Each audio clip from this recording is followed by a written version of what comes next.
Hello.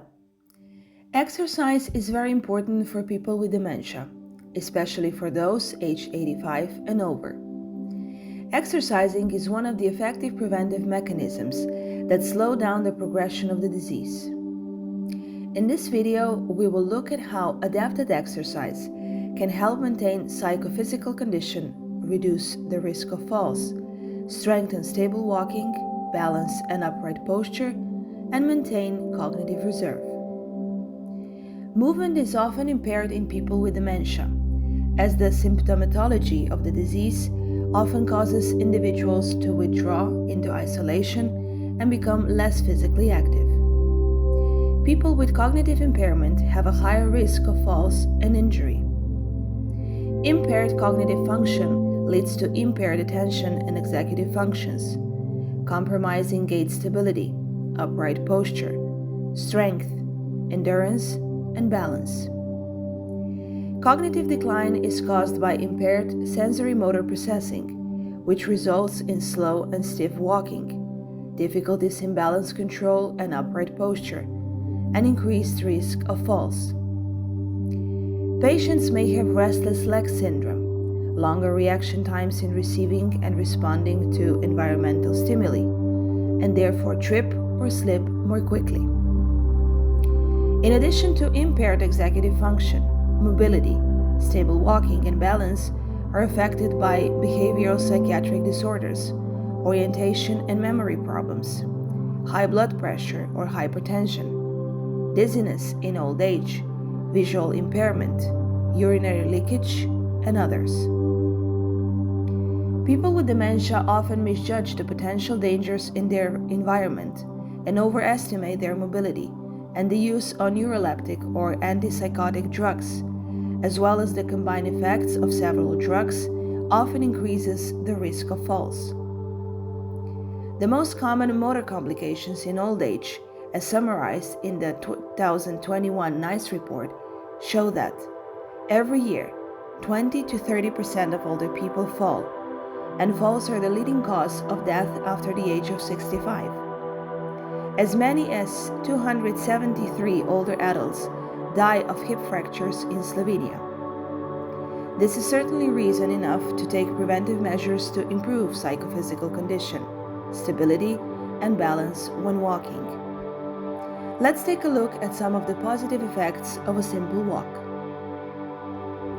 Walking prevents falls, strengthens muscles, tendons, and ligaments of the joints, and makes walking more stable and rhythmic. Depth vision is strengthened. Restless leg syndrome is alleviated. Stiffness and staggering walking with slipping are reduced. Walking is suitable for all ages and has a stimulating effect on the cardiovascular system, blood circulation, and oxygen and nutrient supply. Walking can be combined with conversation to strengthen vocabulary, share experiences and anecdotes. It's an excellent link with other activities to evoke memories from the youth of the person with dementia. For example, a tour of the house where the person lived when he or she was a student, or a visit to the sports hall where he or she used to skate in his or her youth. Anything that evokes or brings back positive memories or youth is welcome. Long-term memory is the memory that lasts longest in a person with dementia. If your relative is still vital enough to ride a bike, this type of recreation can be very useful for strengthening the cardiovascular system, coordination, knee joints and thigh muscles, orientation, and awakening an adventurous spirit. Just make sure that as many of your journeys as possible are on a well-maintained paths away from road traffic, and that the paths are mostly flat. Don't forget to wear a safety helmet and maybe knee pads. Stretching and strengthening exercises are also very welcome. Older people can also do them in a chair or with the help of an elastic band. Elastic bands are stretch bands that increase resistance and endurance when exercising, without putting too much strain on the body. They're suitable for beginners, personalized, and affordable.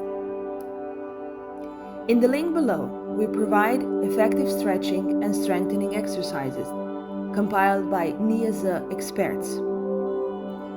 All of the above activities bring many benefits to older people. In our experience, older people who take part in any sporting activity report that they have more energy, feel more useful, enjoy socializing with younger generations, are more socially engaged, and have made a new friend during the activity.